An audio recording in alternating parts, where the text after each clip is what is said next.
Oh, okay. Let's go.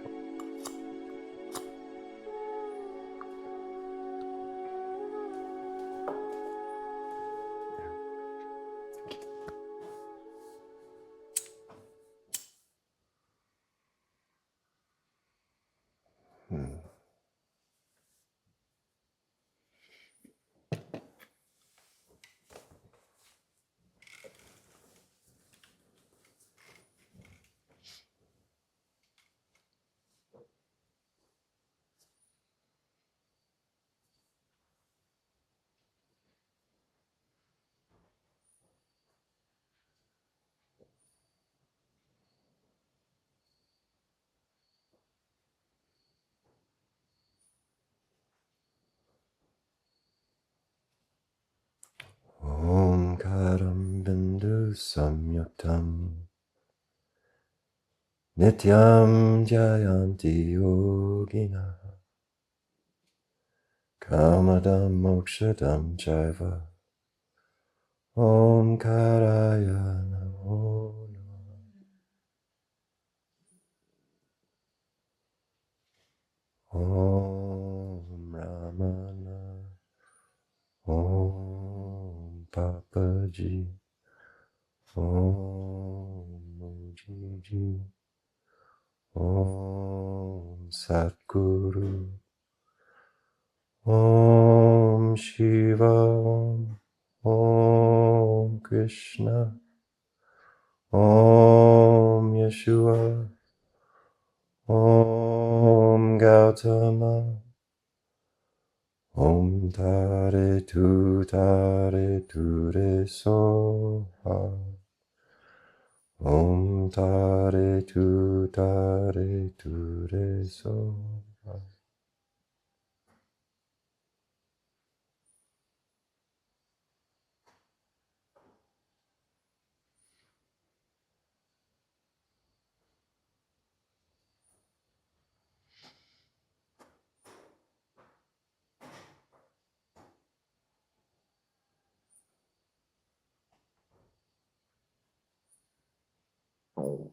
Jai Shri Mooji Baba Ki, Jai Shri Papaji Ki, Jai Shri Ramana Bhagavan Ki.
Om Om Om.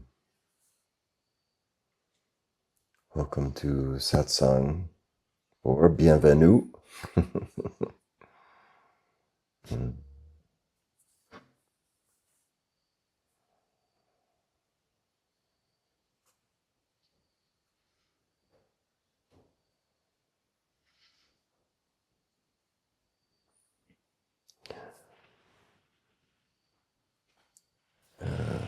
I'm glad Andrew sent out a message to the Sangha chat about today being Papaji's jayanti, means his birthday. We're all blessed by this, no doubt. What a thing to take a human birth.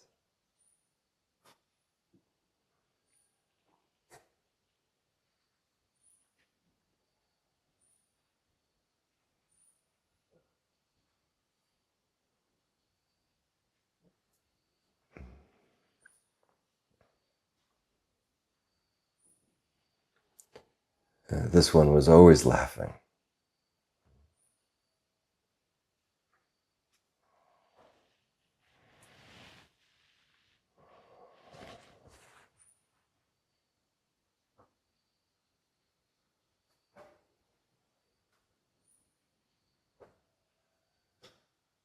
There's one story about Papaji. You know, they called him the Lion of Lucknow.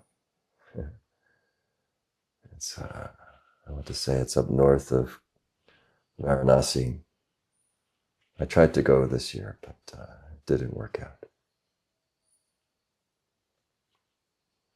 A bit of sentimentality for the lineage. Yeah. There's this one story of Papaji when he was 8 years old. He was visiting relatives in Lahore, and they offered him a mango lassi. It's mango in India is something extraordinary. And he couldn't reach for it. His body was frozen. He had entered samādhi. His family became very concerned. They tried to shake him, but his body was rigid. They picked him up like a mannequin he was.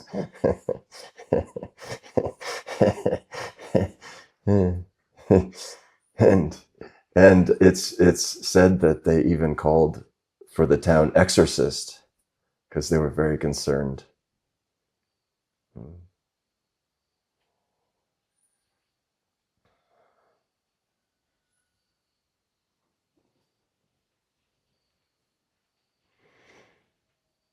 But his mother was a devotee to Lord Krishna.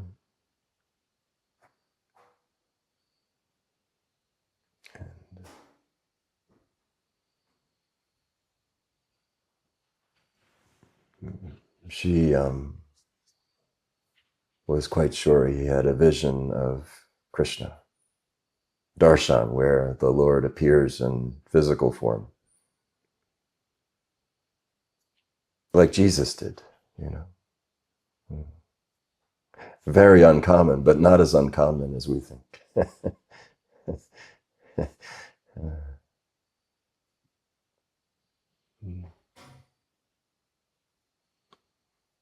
In fact,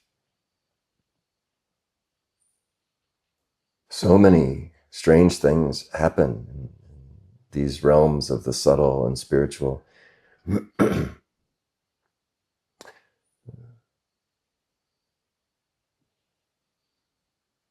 As a man, Papaji went on pilgrimage. He wanted so much to meet somebody who knew God.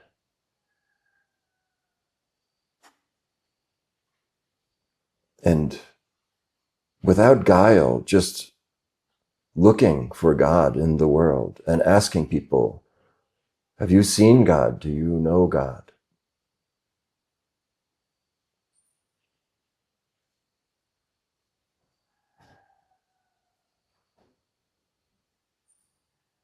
It's a profound practice, actually. With a sincere heart wanting so much to know God, to see God with the two eyes.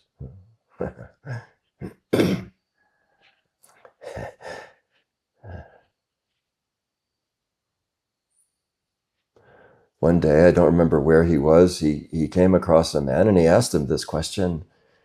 And the man said, I've heard of one who knows God. And And he has an ashram in Tiruvannamalai at Mount Arunachala.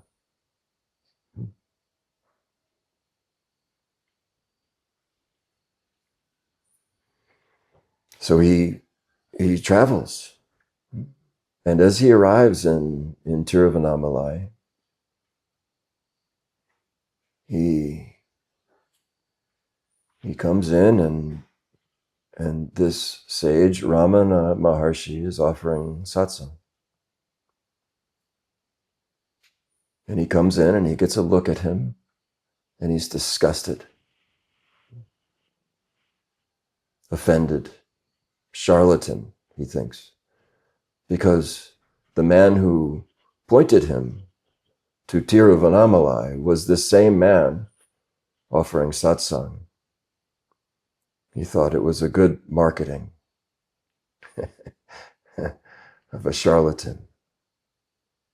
And so, indignant, he turns heel and he's walking out, and one of the Sangha says, "Sir, you have only just arrived. Why are you leaving so soon?" He says, "That man is a fraud.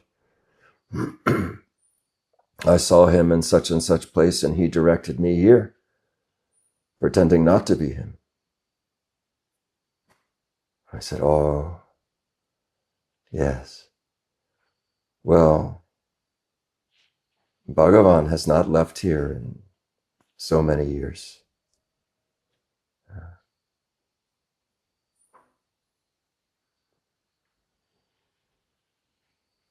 Have you heard it said, when the student is ready, the teacher appears?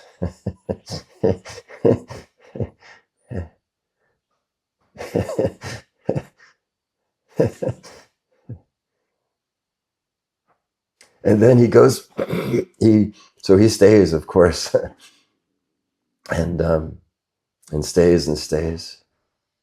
And then one day he goes to sit in front of Sri Ramana,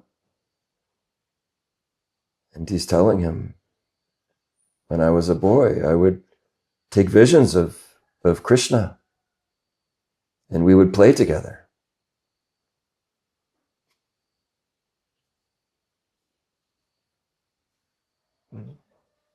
What do you think? Imaginary friend?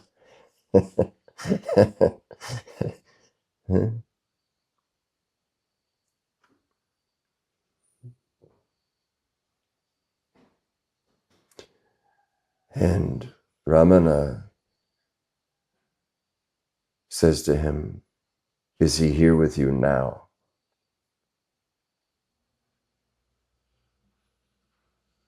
"Is he here with you now?" "No, I don't see him now." "Ah."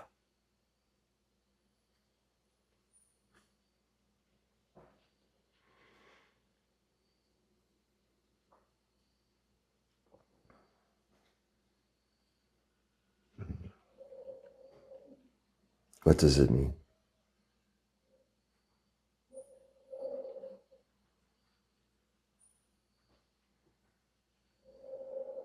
It means a memory of a spiritual experience is not enough.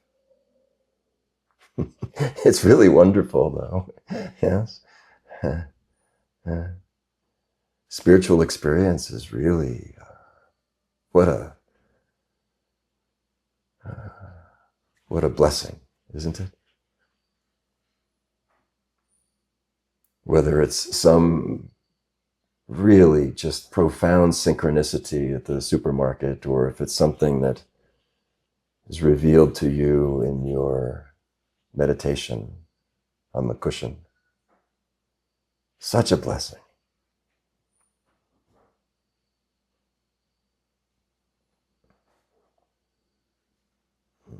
Swami Satchidananda told Amma, he says, "The trick is to make it permanent." The trick is to make it permanent.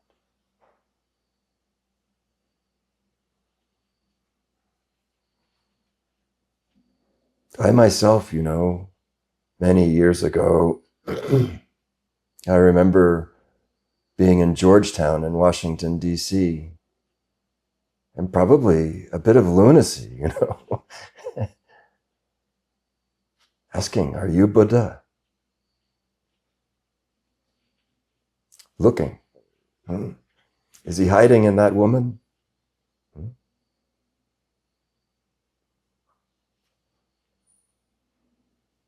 This inquiry will take you right to the edge of your so-called sanity.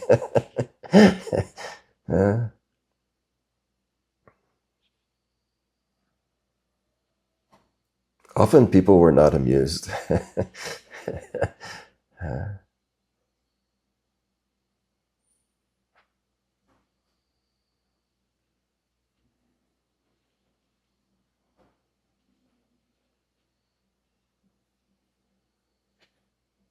I don't know. Maybe it's harmless. Maybe it's wiser to cultivate this longing without bothering people.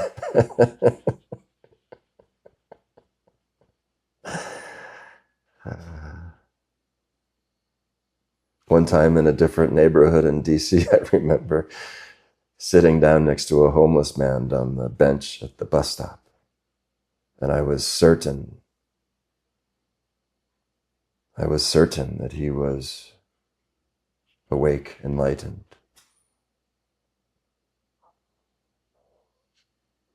And he was. He just didn't know it and didn't appreciate the company.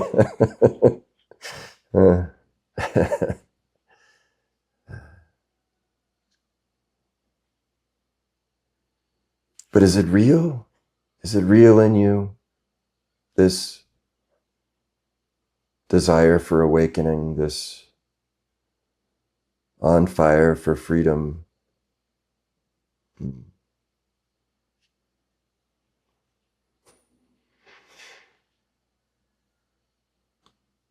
Of course it is. Who spends their time this way if it's not?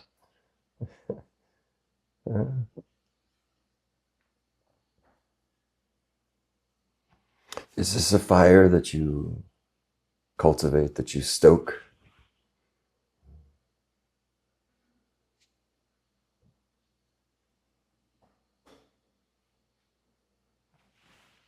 We were talking yesterday about this desire for freedom. It's not really possible, for the you that you think you are to want freedom, because the bondage is the you that you think you are.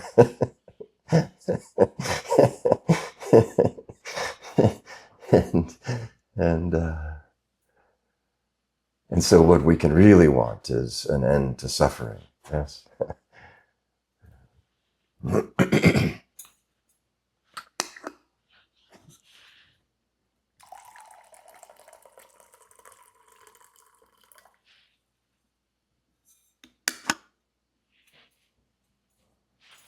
And really, we must know what is suffering, what is the cause of suffering.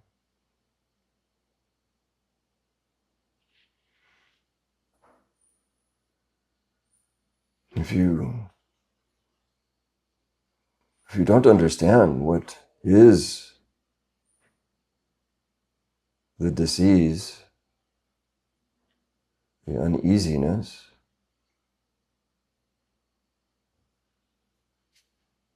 then how can you proceed?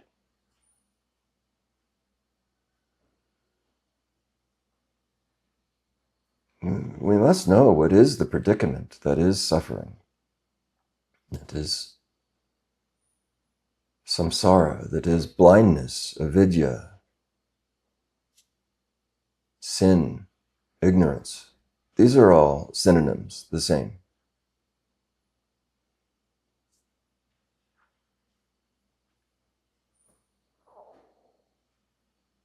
It is the one who does not know and says, I know. It is illusion, delusion. It is illusionment, and satsang is for your disillusionment.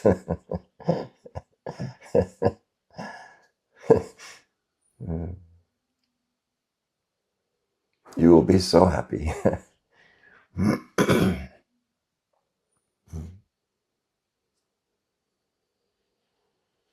But you see, Mooji and Papaji and Ramana, this is a lineage of self-inquiry.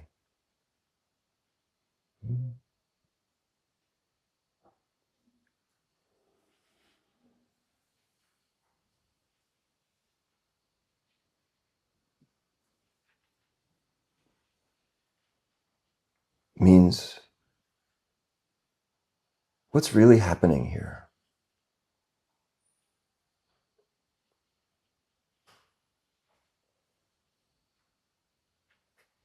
What is the world?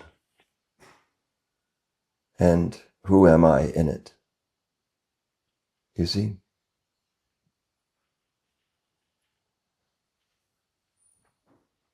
This inquiry starts with to know thyself as you perceive yourself to be. Know this first. Know who it is you think you are. It's not so difficult. You just listen to the words when you speak. You become aware of the objects of your desire and the objects of your fear. You become aware of fear and desire, of what is called attraction and aversion, your conditioning, your personality. You must know reflectively, who is this person? What are your proclivities, your tendencies, your conditionings? What are your triggers and what is your reactivity? You just come to know this like,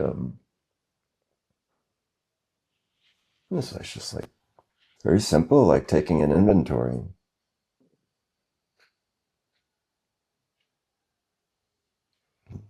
You needn't be so emotional about it. You just want to know it for what it is. I mean, of course, emotion is there. It's not a problem. But really, this is really just to come and see it for what it is. Your unique way of being in the world. And then a very simple evaluation. Is it working? The strategies that are your conditioning, that arise out of conditioning, you become aware of them, and you must look now for your own, to your own experience, your own history, and you wonder, is that working?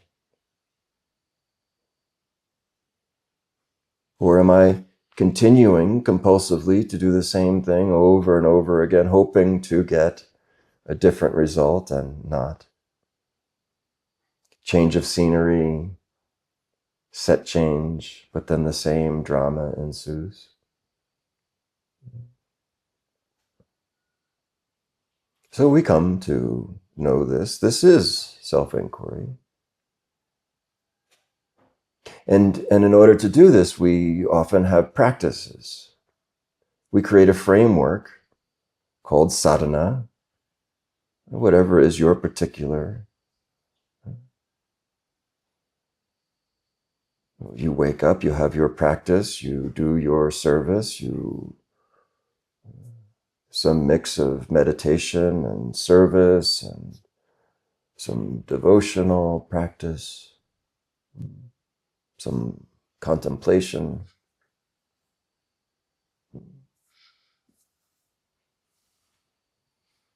In fact, the point of sadhana is a framework for your self-inquiry. Let me relieve you from the notion that you are trying to earn spiritual merit.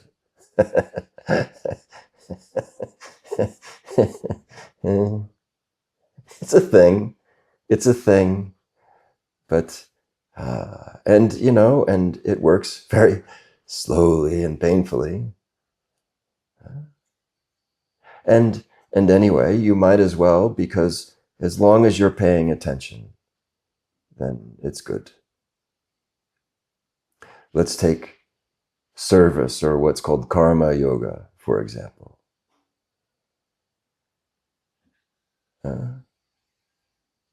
You do it because you want to see how you are in it. One person engaging in karma yoga will see how lazy they are. No need for judgment, please. Yeah, I'm very lazy. Call it lethargic, it's sweeter. Sleepy. You must know. If you're tamasic, you must know. It is not a judgment. It is not a mark below rajas and 3 marks below sattva. No, you just must know yourself and how you are. It's no problem. And so you do karma yoga. So you think, oh, I'd rather be sleeping. Okay, just jot it down on your notepad. You see that your proclivity is to not service and sleep. Another one's same proclivity would be to want to be perceived as a helpful, good person. I'm very spiritual.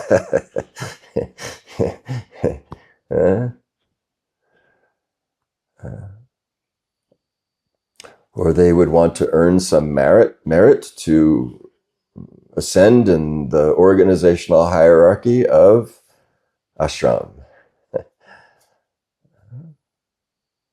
Ashrams, it's run. They function by by this. So it's rare you will hear the monastery complaining about your hard work.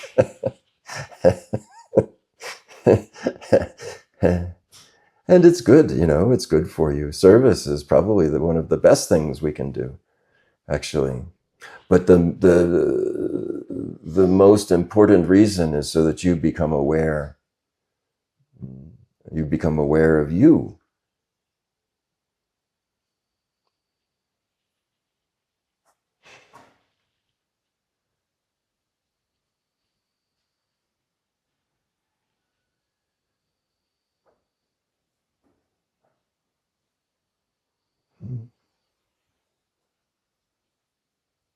Oh, it's common in the blindness, the avidya, the identified as the subject in a sea of objects. And one who becomes aware of karma, then one becomes eager to pay one's karmic debts, you could say it this way.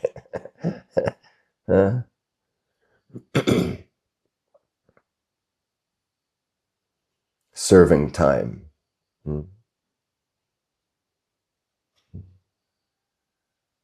It's okay.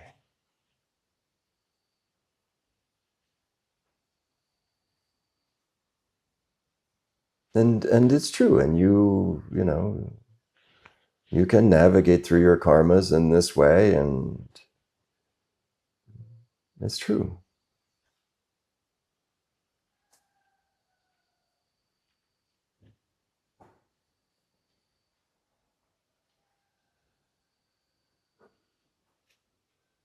I mean, in this way, that it is true, karma appears, and you appear in it, as it, and and and as such, there is some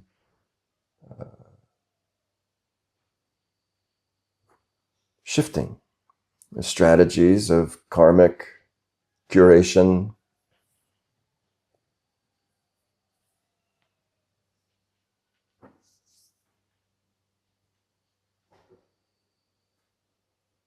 Papa and punya, good karmas and bad karmas. Who knows which is which? I always forget. Anyway.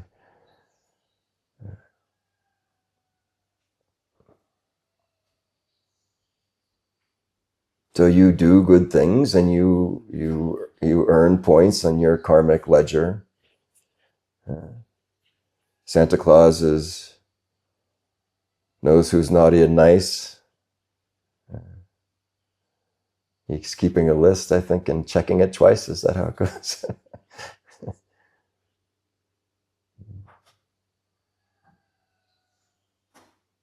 It's karma.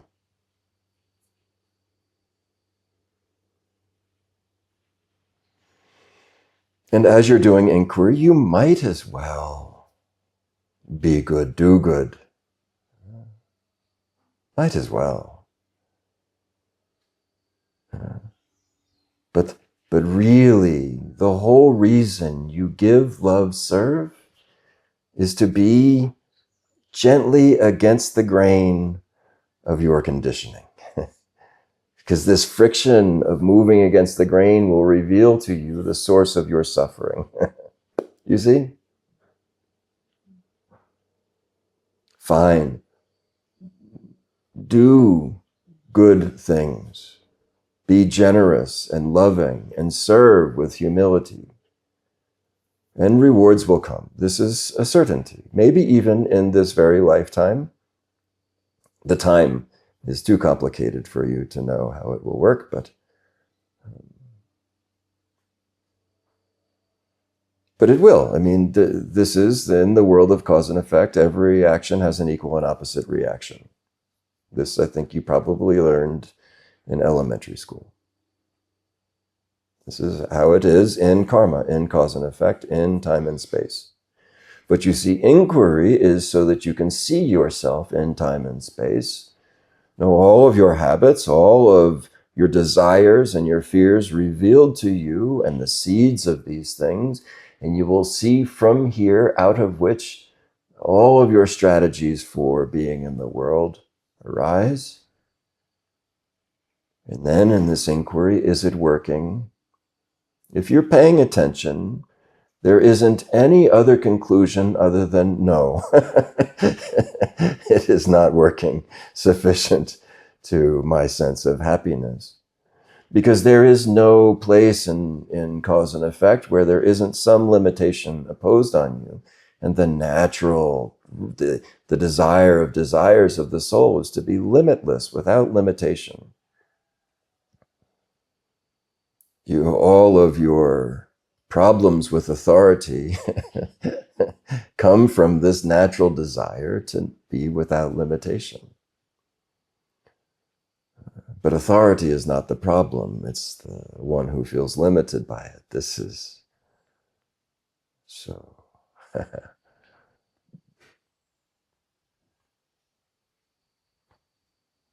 Your sadhana is the framework of your self-inquiry. It isn't self-inquiry on the cushion. Who am I? Who's thinking? It's fine. It's good and essential.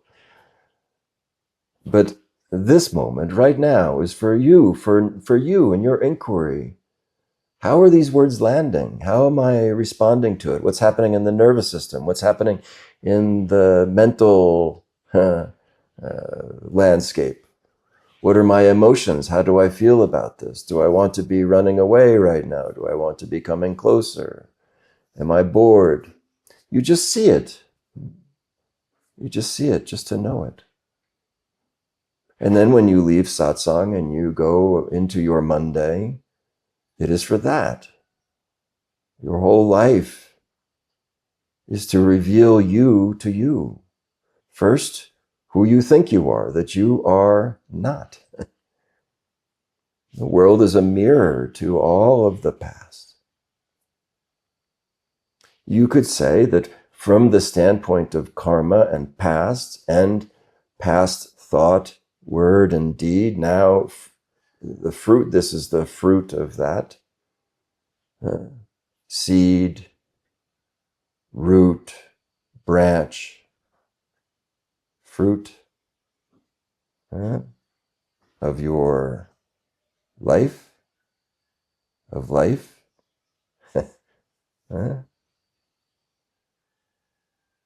And you come to know yourself by doing, by give, love, serve. It is the framework of inquiry. If you think that you are under some karmic obligation to this or that, or if you are trying to suffer because it's what you deserve, if you are trying to earn merit in the grace of God, it can, it's true.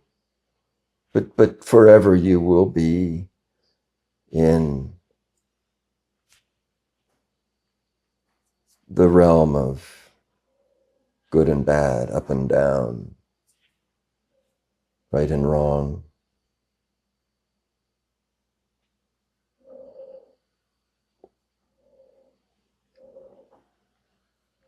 And cause and effect can get so subtle, invite you into wonderful delusions of experience.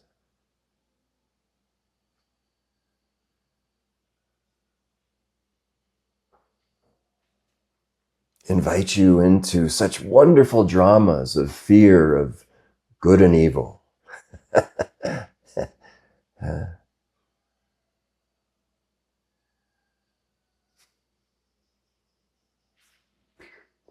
Leave it.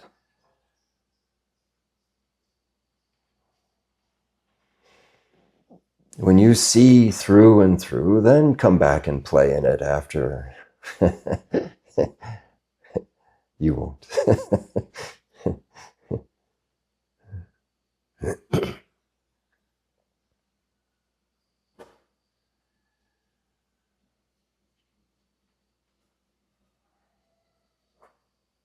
So this is what this is. And we're here, it seems, we are in the process of emptying.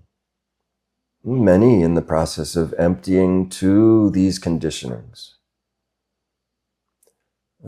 In the early phases, it's called trauma. Deep, deep wounds has us very reactive, suffering over and over the thing from the past. So this is what we will do together with each other.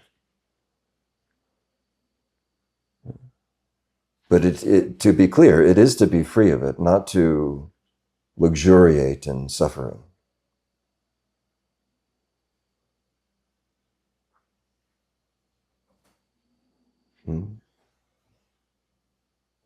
It is to be empty. And it's emptying has become subtler and subtler and subtler. When the big stuff comes out, you'll see how much more there is. But first you must let the big stuff out if it hasn't yet. I'm a big fan of therapy, and especially somatic therapies, I think are very... But you have to want to be free because this isn't a pleasant thing. And then it just becomes subtler and subtler. You're aware of so many of the subtle things in yourself, and these things also now are offered up as a surrender. Now, as we become empty, we become more able to do this inquiry.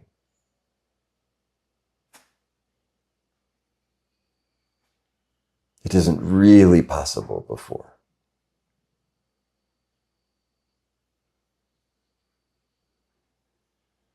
Because who's looking? Who's inquiring? It matters, But we make gains little by little, and so we persist in it, and this is good. But ultimately, one wants to come to the intersection of I and am.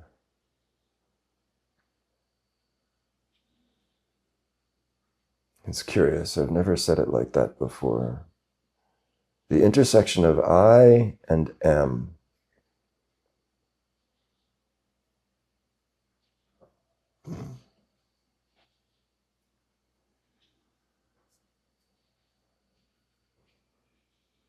What is I-ness and what is amness?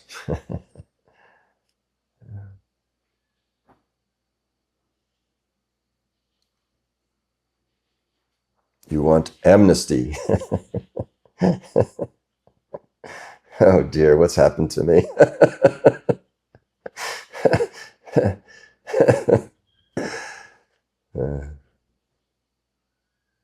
Isness, amness, arness.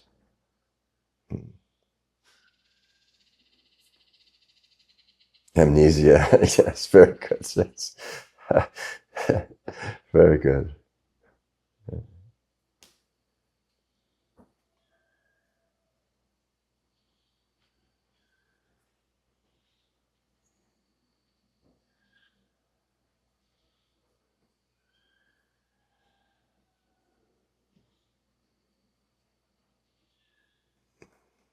What you really want is the ambrosia. Okay, enough. I apologize.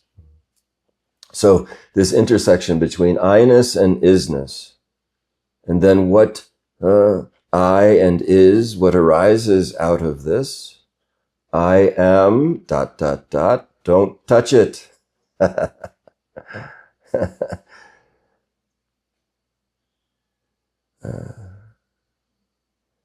Touche pas, kami.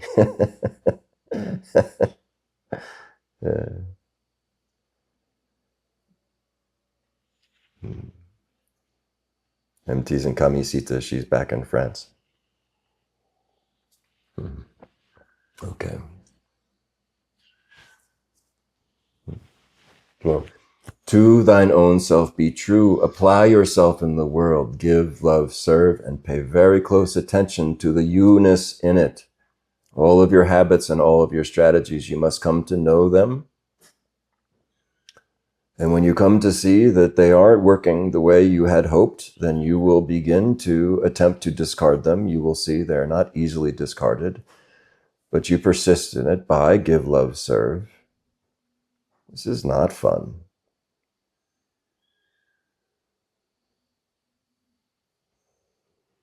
And then when one comes to a degree of emptiness, having seen suffering, seen even perhaps the sufferer, then you now, knowing you want to be free of suffering, this is what you want to be free of, and you see it as you. You want to be free of you-ness. It's from here, in this recognition, that one can begin to receive pointings, teachings, truth.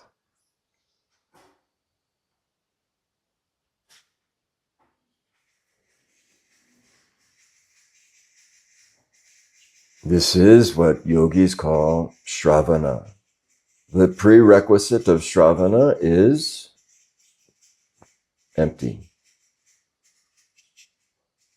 Unburdened from the delusion of I know this and that. This one has seen through the folly of holding opinions. This one has seen through the absurdity of closely held beliefs. And this one is now at the trailhead to be ready to begin to receive what is known as truth.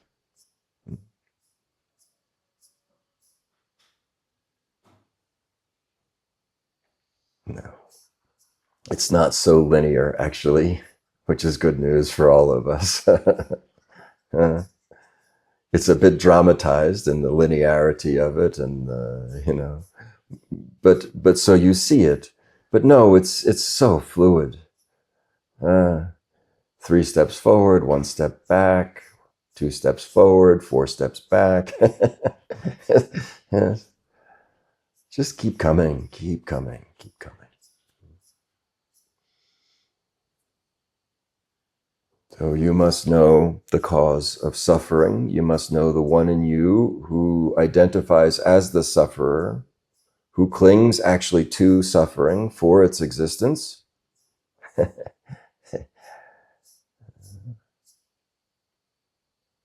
And then you can want to be free of suffering and the seed of suffering, which is the subject. And now the spiritual journey begins.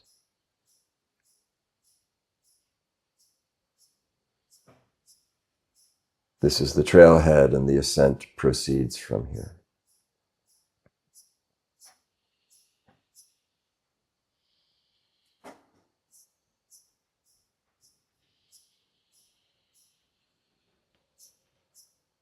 You know, many of you still stuck in this identification with the sufferer will be in some kind of a judgmental evaluation of your own self. This is called shame, and it has no place in satsang.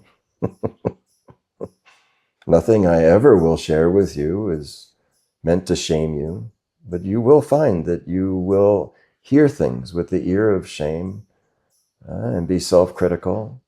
In this instant, I want you to become aware of this, this habit of hearing through the ear of the sufferer. And this you must be free of. You must see it and discard it immediately. In order to proceed, truly proceed in your self-inquiry, you must be shameless. This one seeks to block you from knowing, pretends to be helping you, but is handicapping you more than you can possibly know. And it's so confusing because this voice sounds like you or a very trusted friend. Often people call it my conscience. My intuition. Watch out. Any form of judgment is a barrier to truth. Self-judgment is not going to keep you out of trouble and is not going to guide you in your increasing discernment. It actually is the fundamental movement of ignorance, is shame and judgment. Blame to the self, blame to other. It's not possible. You really... So see it. It will exist. It will persist in you for maybe some years, even decades. No problem. Just don't believe it. This is all I'm saying. We come as we are, with shame, with all kinds of strategies for self-improvement or strategies for hiding. If you knew actually what I was thinking in this moment, like this. So these things will persist for some time. I'm not saying that you need to be free of them in order to proceed. I'm saying you need to be free of judging yourself for it in order to proceed. And this habit is so strong. You see, there will be a recognition of, oh, this is how I am, and then a judgment, I shouldn't be this way. And now, knowing that you shouldn't be judging, you will judge yourself for judging.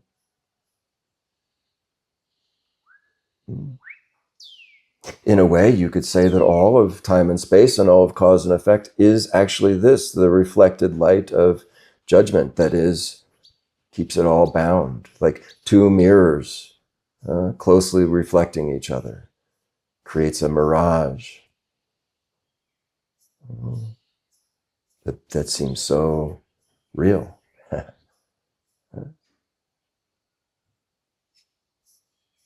So give yourself a break, soften and allow, breathe. Be as you are, come as you are. No apology necessary. Be fully aware. I remember it became clear to me that many spiritual seekers who, with many years of meditation and maybe even with the guidance of a guru, can develop siddhis. And I became aware around ashrams that my thoughts weren't private.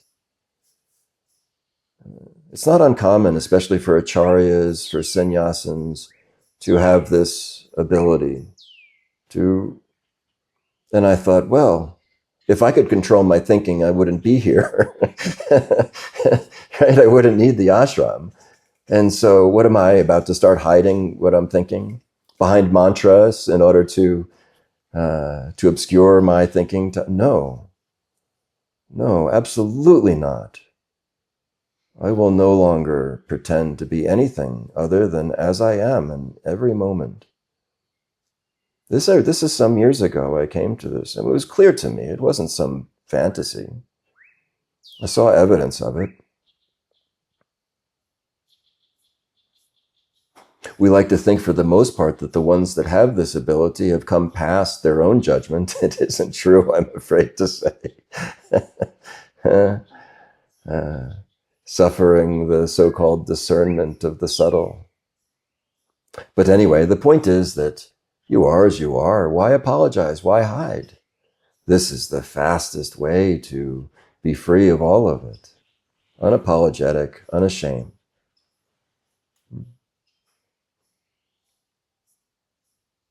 I am as I am. I said what I said. I did what I did. I don't excuse it, but I don't shame myself for it. I want you to be this way. It is my certainty that the most essential ingredient for your spiritual progress is your sincerity. It means your honesty. That honesty is the most important attribute of the seeker. Doesn't mean go running around telling everybody everything that you think they ought to know about you and about themselves. Doesn't mean this. Keep quiet. But in this quiet, be rigorously honest. This is the fast track. Honest, without judgment. This will take so much time and effort. But now this is a strategy, finally, that will bear sweet fruit.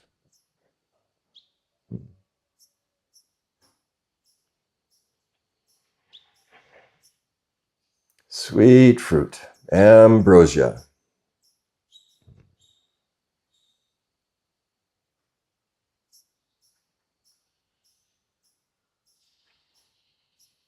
So all of your practices, they are for inquiry. Who am I?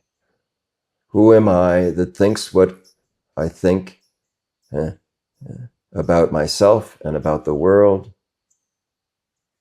What is it? See it. Awareness, awareness, awareness. This is it. Awareness without judgment. You will go so fast. Even in the resolve to now proceed from here in awareness, non-judgmental, and non-judgmental even about the habit of judgment that will persist. And being aware of judgment, this, you will go so fast.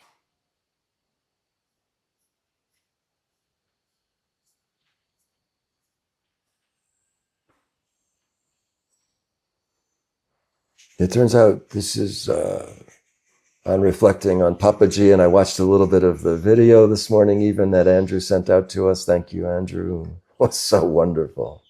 And this is actually what we're going to be doing for the next,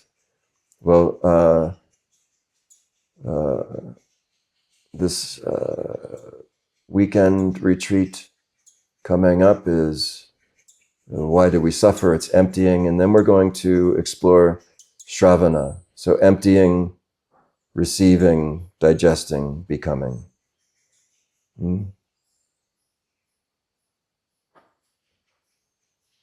Coming to I don't know so that we can receive the pointings, the teachings. This is called Shravana. Shravana, manana, nididhyasana. This is receiving. Manana, digesting. Means what it is, the field, the teaching, the vibration, the octave, and then it moves in by osmosis, and we receive it into the heart, and it moves out. And then this is the process of what is called yoga, or merging with the teaching. You don't become a teacher, you become the teaching. and then nididhyasana is being that honestly, no pretense, no promotion, no posturing, but like not hiding. Each phase is harder than the last. No, it's not true. It gets easier and easier.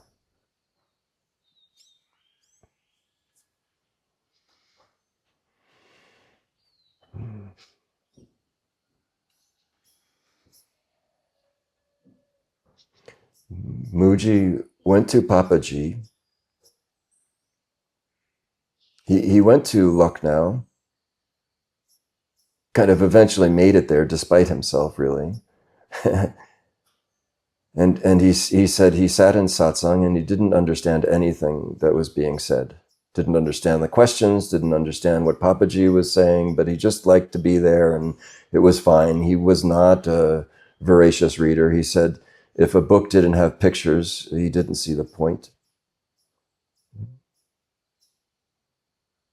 He was a pure soul, a very sweet man called Tony Moo. He had a name.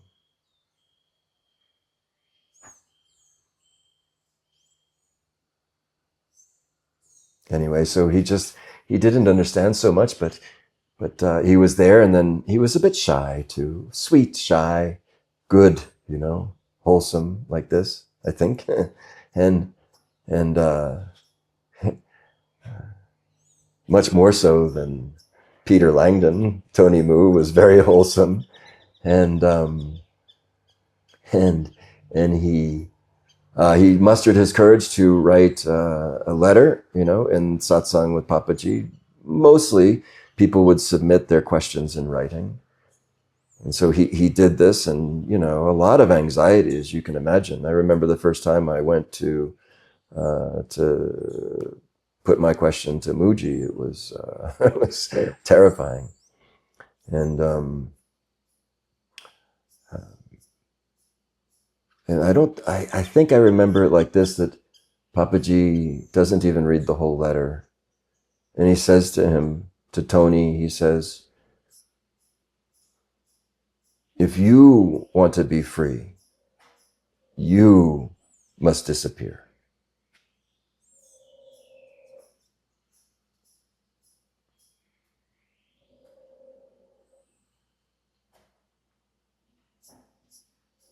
And he got so angry.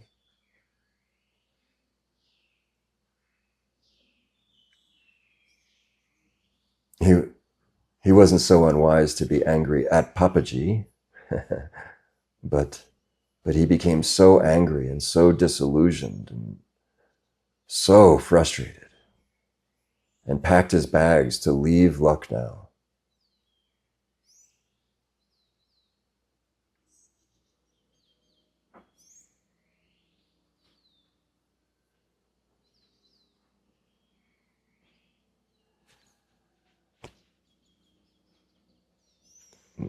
Then Mooji was born in that moment.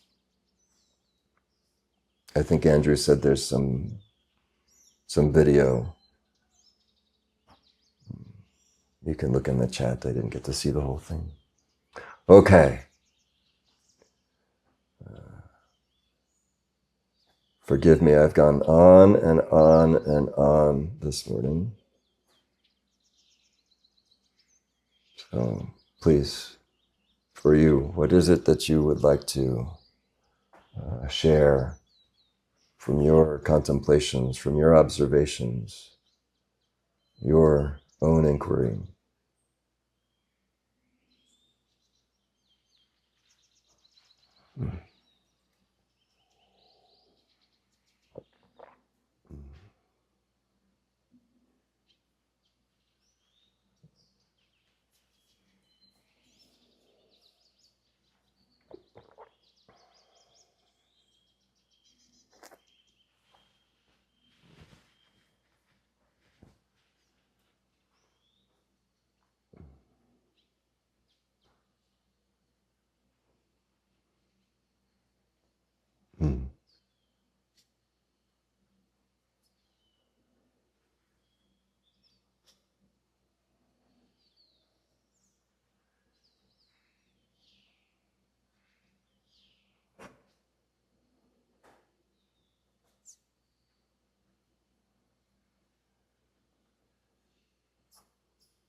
A reluctant hand.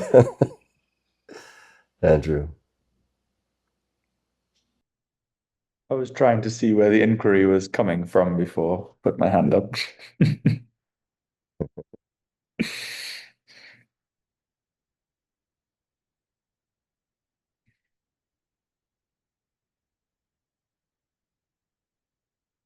I was actually in a Mooji Satsang right before this. Beat back-to-back Satsangs this morning. He did a live one for Papaji Jayanti.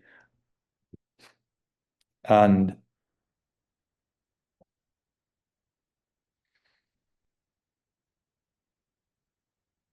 he often asks, like, who is perceiving this? Or who is seeing this? Or is it, is it the witness? Okay, and can that be seen? Is it on the screen, this whole thing? And something just kind of clicked. I think it, my mind was trying to wrap itself around for some time this thing about like seeing the seer and witnessing the witness, and I was like, this is not making sense to me. But it seems there was a recognition that there is to put it in Muji language, there is like a personal witness and an impersonal witness. So that there is a witness that exists in mind that calls itself awareness, but really is not, because that too is seen in the field of awareness. And it seems to me that the distinguishing factor between what these two, the witness and the common W witness and the capital W witness, you might say, is that one has commentary. So the witness, the common W witness in mind, comes with some narrative about what it is witnessing. And when there's lots of shame and judgment, it's a negative narrative. When there's pride, maybe an inflated narrative. When there's sweetness, it might be a sweet narrative, but there's still some sort of narrative about, this is so great, I'm so grateful, some sort of narrative in subject and object about what is being witnessed. Whereas in capital W witness and the impersonal witness, there seems to just be nothing, silence.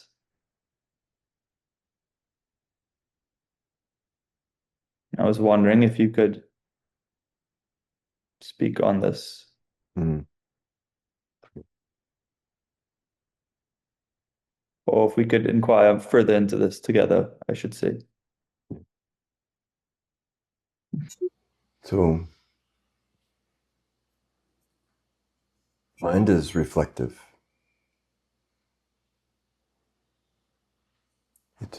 It is the me sense is born of reflective mind, calls itself I. This is has the proprioceptive I sense with associated body, emotions, senses, taste, touch, sight, hearing, smell.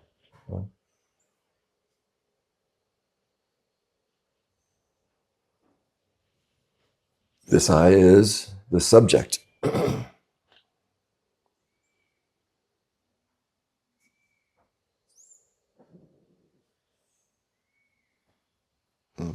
This I thinks of subject as primary also.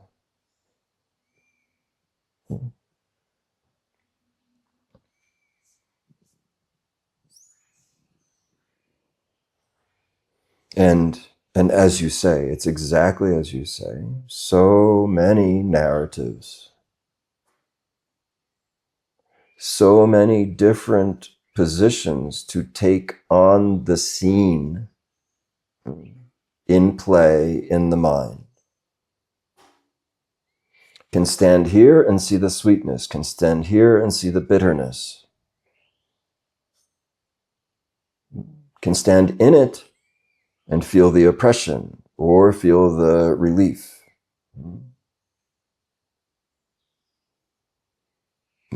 This subject is not primary, it is subject to awareness. Thinks of itself as primary, but is really only a reflection in reflection. In reflections.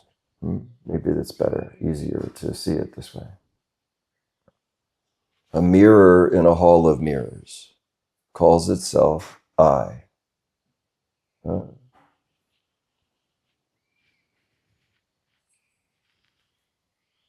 When this subject comes awake to itself and realizes it has some ability to move, to look from different places,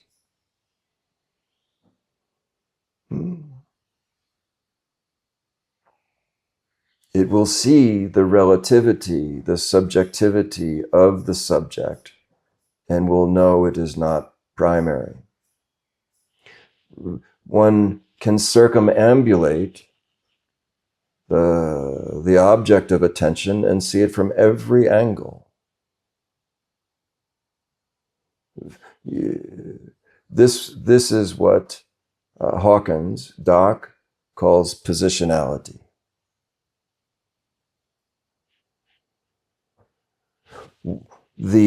Where one stands, who's looking, means where one is looking from. It informs what one is seeing.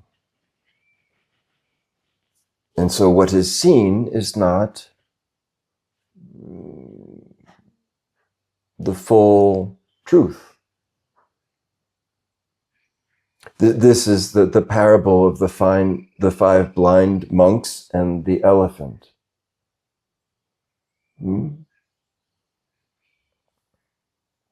Each one certain that what they're seeing is the truth, but not knowing where they're looking from is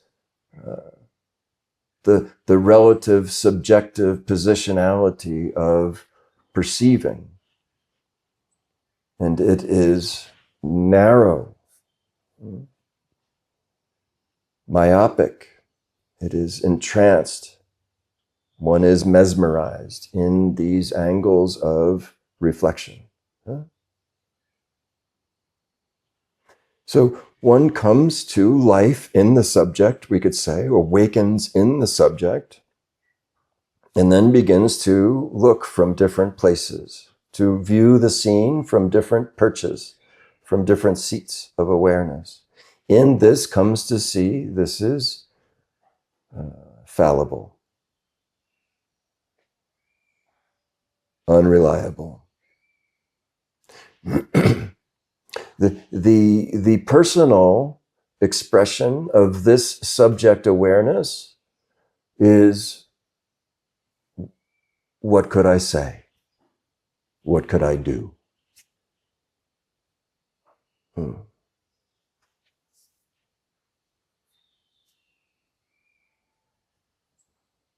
So the one now who's aware of this is disturbed. What have I been doing? What is really going on here? All manner of subtle, archetypal, metaphor, like the seeds of metaphoric interpretations will be revealed to this one, and very common to be disturbed or afraid in this.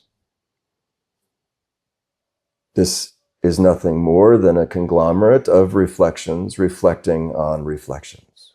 It is also subjective. It is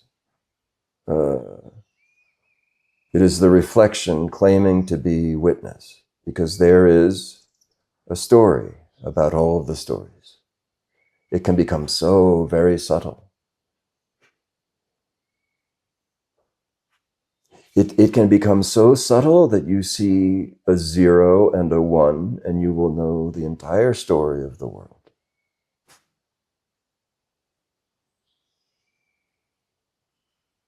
And this one still may have a subtle tendency to make it right or wrong, good or bad, or to even wonder why. Yes.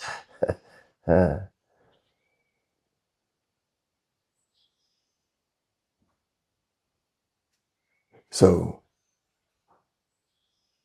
this subject is subject of awareness. It is the subject of awareness. The subject is the object of awareness. Do you see? You can see it and still somehow, this is one of the most magnificent tricks, is that still somehow be identified as object, thinking itself subjective and in the awareness. But you see, it is only seen from awareness.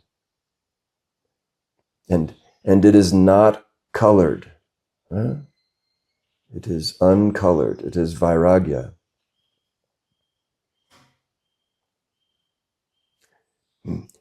Beyond any kind of categorization, any type of qualification, beyond tamas, rajas, and even sattva.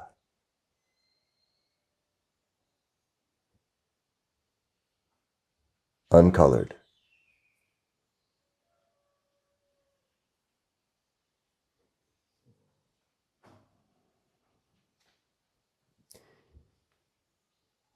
It is a state that is neutral. There are no borders, no qualifications, no categorizations.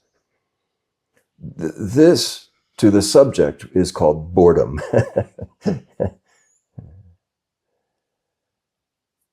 But this is the state that we described for Papaji, that is samādhi.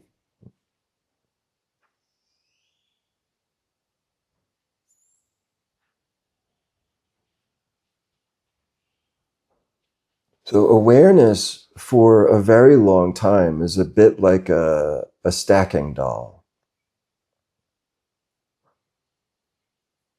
A subject within a subject within a subject, and always zooming out, expanding to a broader view.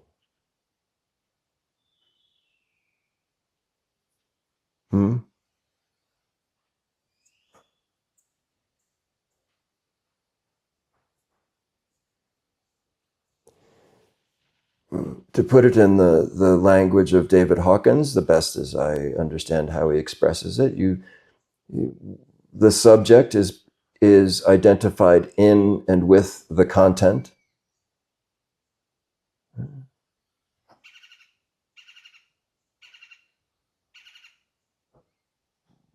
It is within the context. In subjective awareness, one becomes aware of being in the context. And then, with some, cherishing, this is often known as devotion, but a sincere, honest experience of knowing God.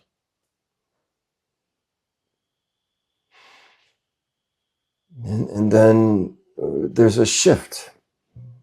It's not something that the subject can do.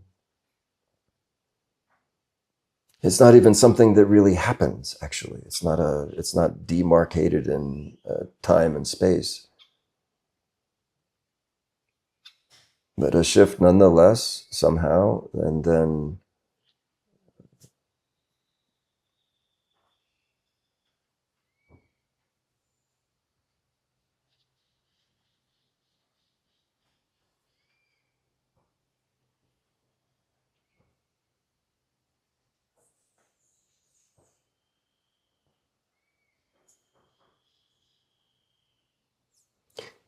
from here, like in Mooji's invitation, yes,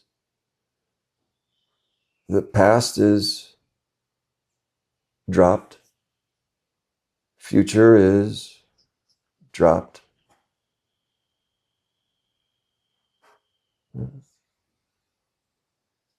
Whatever movements are seen and dropped.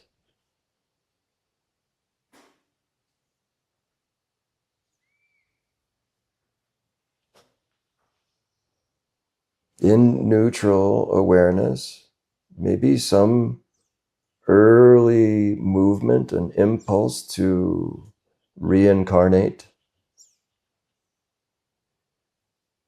to move back into subjective I-ness. Leave it.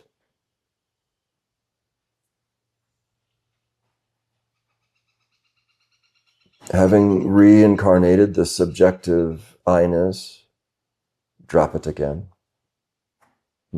Endeavoring to not pick it up, picked up still, all the same, seeing it now, drop it.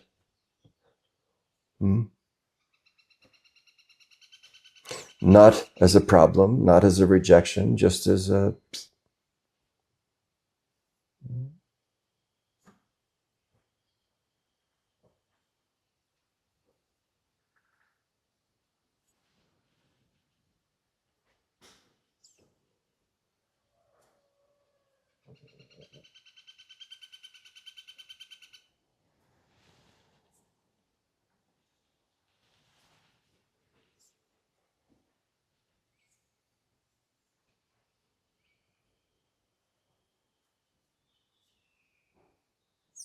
So, Andrew, what can you say?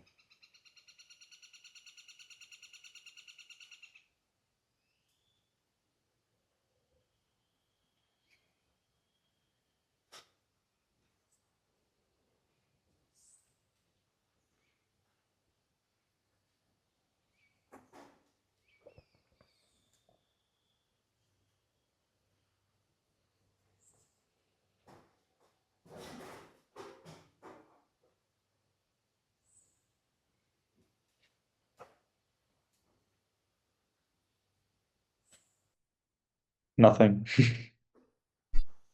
Is there a problem? No. In this no problem, nothing will continue to evolve, and also you will move in it and as you increasingly.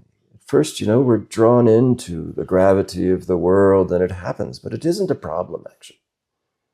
Because in this moment, is it true for you whether I'm talking or not talking, whether you're thinking or not thinking? Is it less true now than it was yesterday or will be less true tomorrow? You see? So it is invulnerable to the happenings, the appearances in the world, and you in it, actually. So, in a way, you could say we cherish it and we move in the world as we cherish it.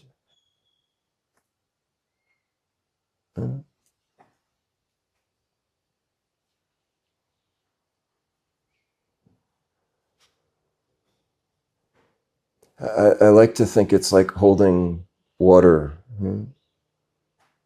in your hands. You can't cling to it.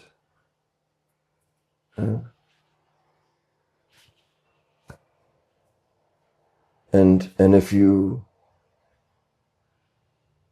it's not precious, if you don't carry it just so, your inattention, it will spill out.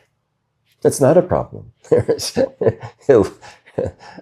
There's no limit of supply to this water. So don't fret.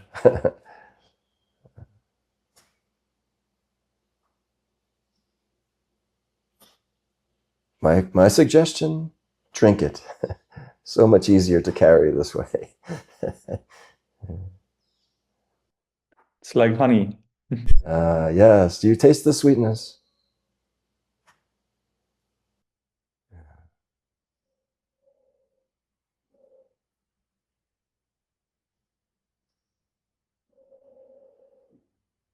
Oh, it's like it's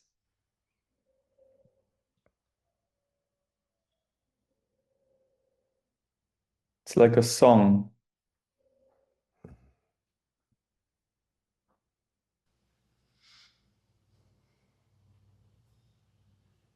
Yes. Sweet. And who is aware? What is aware that it is sweet?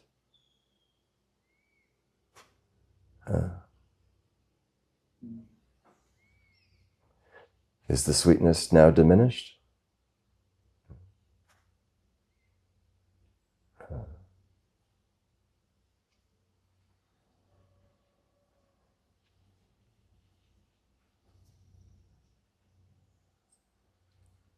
Yes.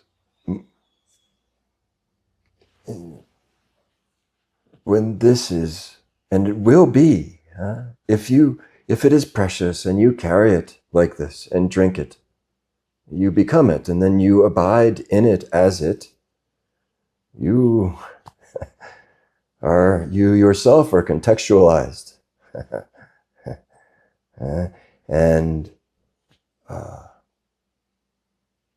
and whether you are driving a car or running a business meeting,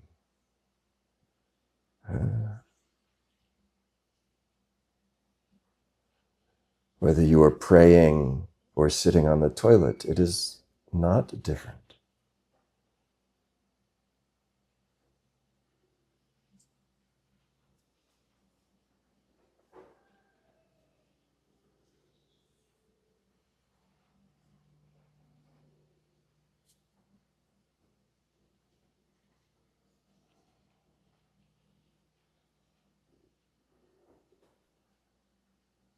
Samantha.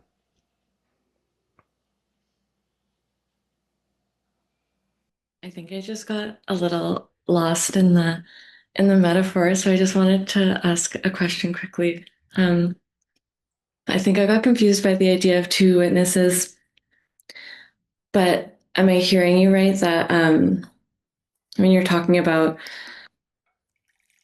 like with this metaphor, it's like this is awareness being aware of itself. So like the boundaryless, neutral space, I guess, like the like background space, I guess, that's like that can s- staying aware of like that can be aware of itself, I guess, is that the It is aware that it is aware only. okay, yeah, okay. It simply is, and isn't possible. It's the deep, you could say, where it finds its level in the deep.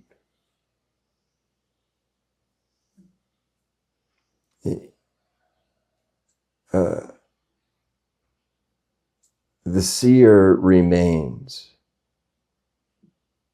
as is, as isness. Appearances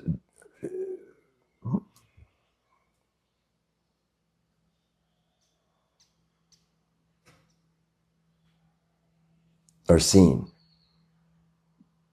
as is, or not, or not seen as is. It is not different.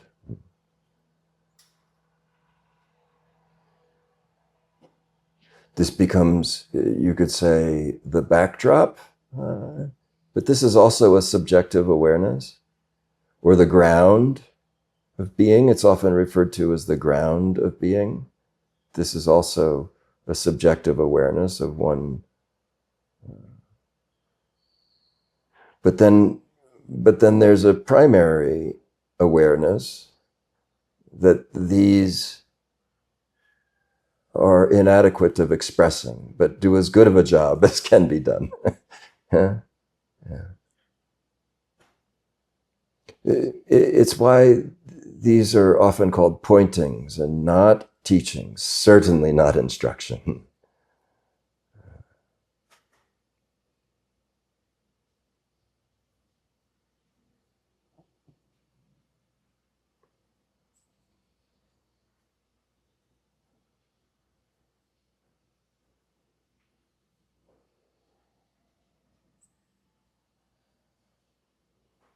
When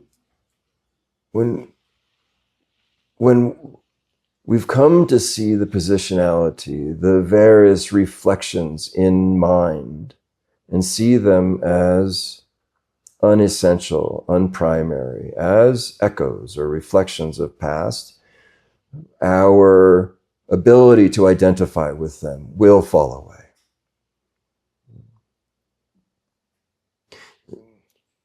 As it falls away, the remnants of positionality, the fluidity of the looking for meaning, for purpose, for patterns, for some subjective something to know, and you see these movements, that then a desire will naturally arise to not be distracted even by those subtle movements or invitations to move, these potentiality of impulse, and you remain inquiring on the I alone. No appearance in awareness, no appearance in the felt, no feeling in the felt sense of I-ness, undistracted by these things. And then with some patience and persistence, then it is sometimes said, I alone exist. But it isn't a prideful, it isn't a prideful statement, and it isn't from a subject. It is absolute. Not means not relative, not to.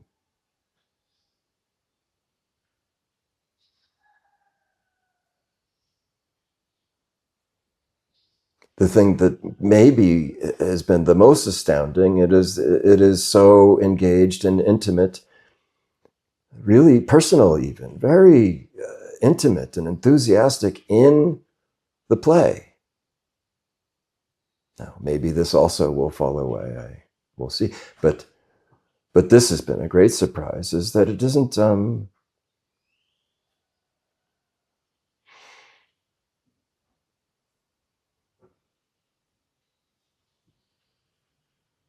It isn't. There's no aversion.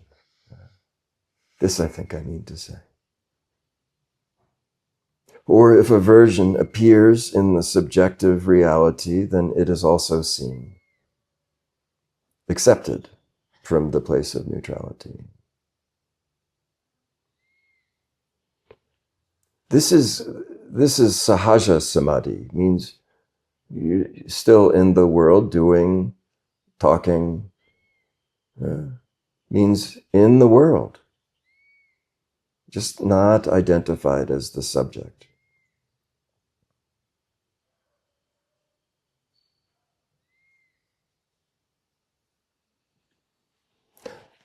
Actor, even to some degree, director, actor, character, and a very close relationship with author.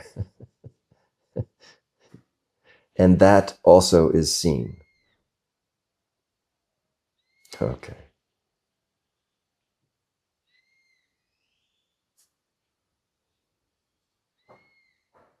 You've heard it said, I is what remains when appearances fall away.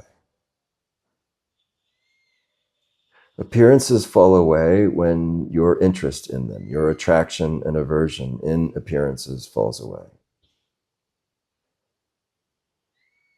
I remains when your interest in subject falls away.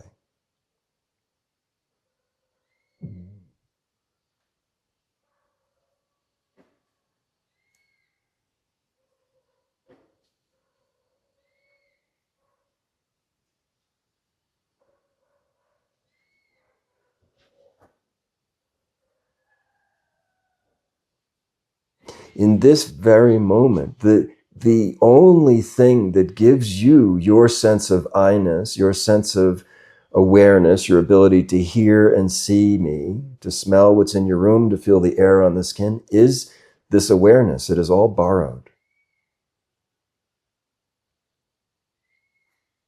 This awareness of this subjectivity is what is known as Son of God. Son and daughter are not different here. I presume we're all past these distinctions.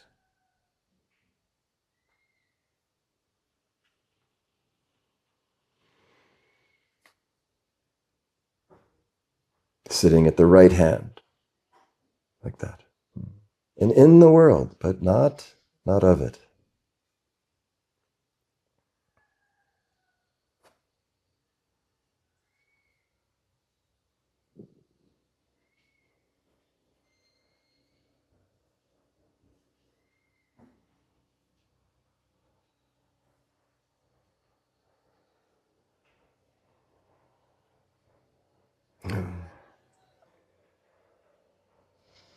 This is the fruit of sadhana, of all of your give, love, serve.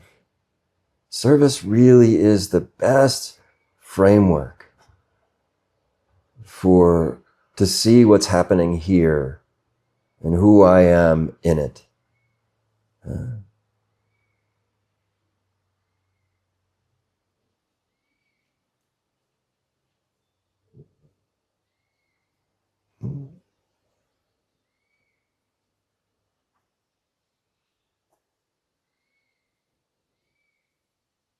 The world is always showing you who you think you are. You are never not in your sadhana, actually.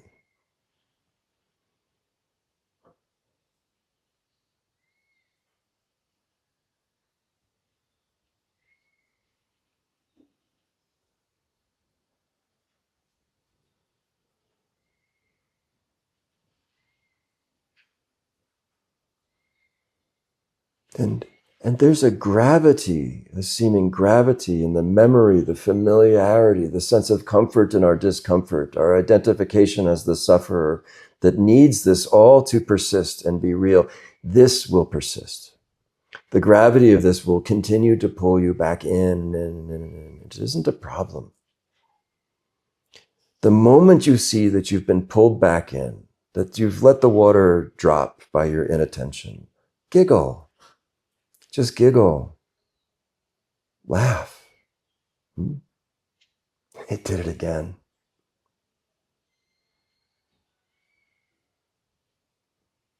Did it again. Be in awe of the great power of the magician of Maya Shakti.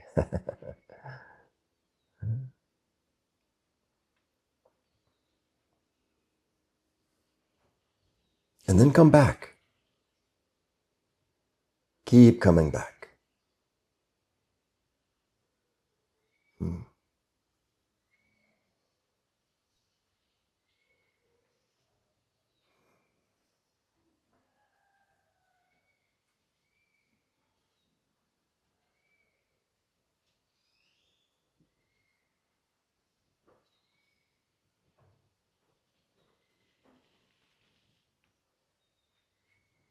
If you have started seeking, you are all foolish enough to start seeking. Now, don't stop until you find.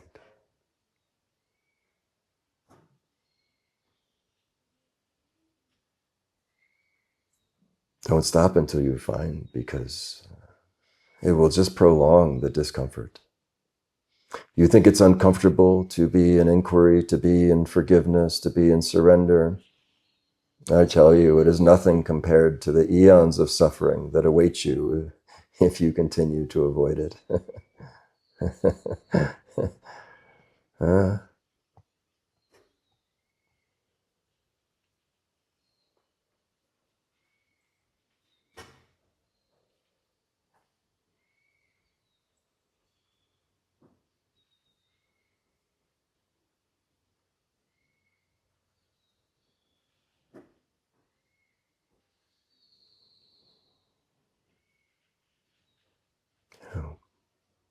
And in the seeming intervening time, the seeming path and the seeming you on it, just love and be loved. Serve and be served. Be so happy.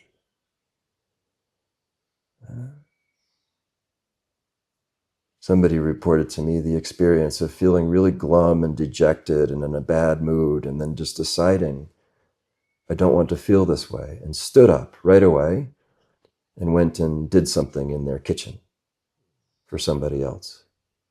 And in this they found joy, and it was so easy.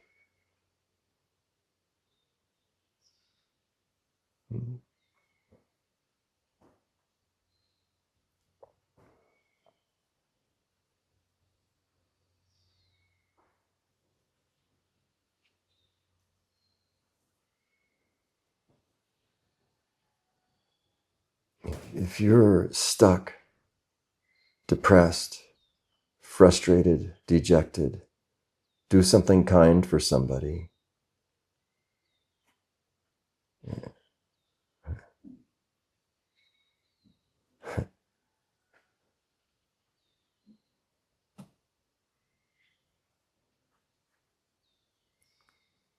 And then pay attention. You know a funny thing that can happen? You'll be so annoyed that it worked. Huh? You'll be so annoyed that it worked because the sufferer does not want to be free of suffering.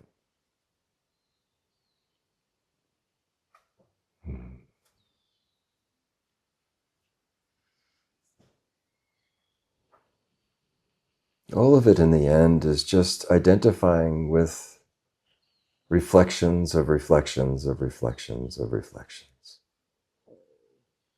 A sense of, I don't know how it happens, how it just, I don't know, seems so real, seems to be so important.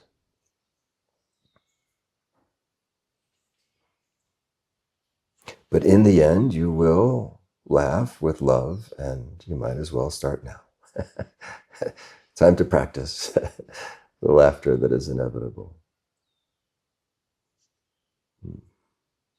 Okay.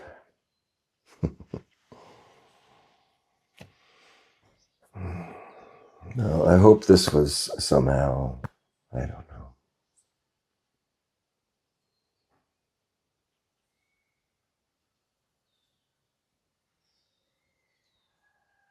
Good news, bad news. You have to. There's no other way but to find it for yourself. If I could give it to you, I would have done.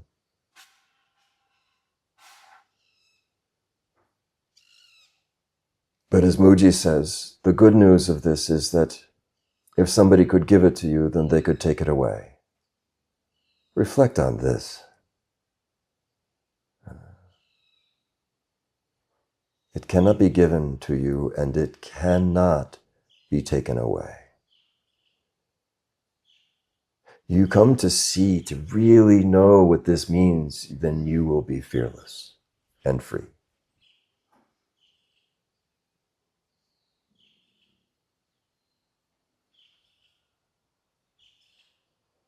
So you find that. The beggar's box full of gold.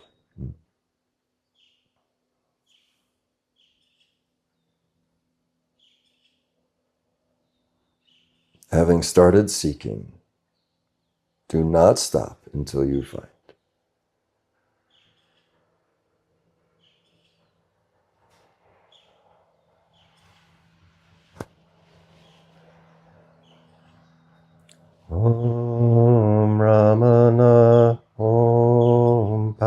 Papaji, Om Mooji, Om Satguru, Om Shiva, Om Krishna, Om Yeshua, Om Gautama, Om Tare Tu Re Soha, Om Tare Tu Re Soha.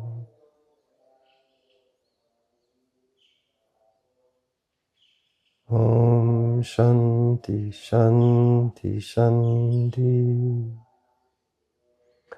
Om peace, peace, peace. Jai Shri Muji Baba ki, Jai Shri Papaji ki, Jai Shri Ramana ki.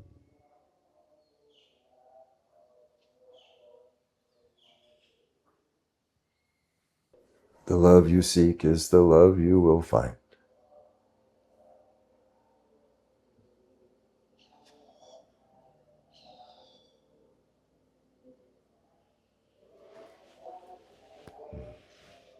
Thank you, thank you, thank you.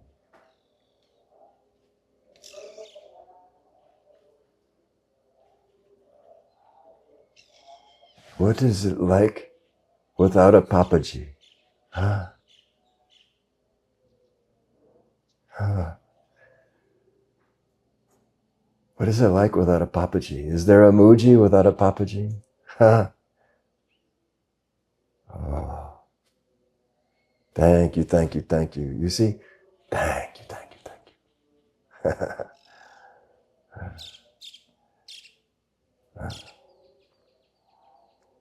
you. Okay. Have a wonderful Monday. Om. Hallelujah.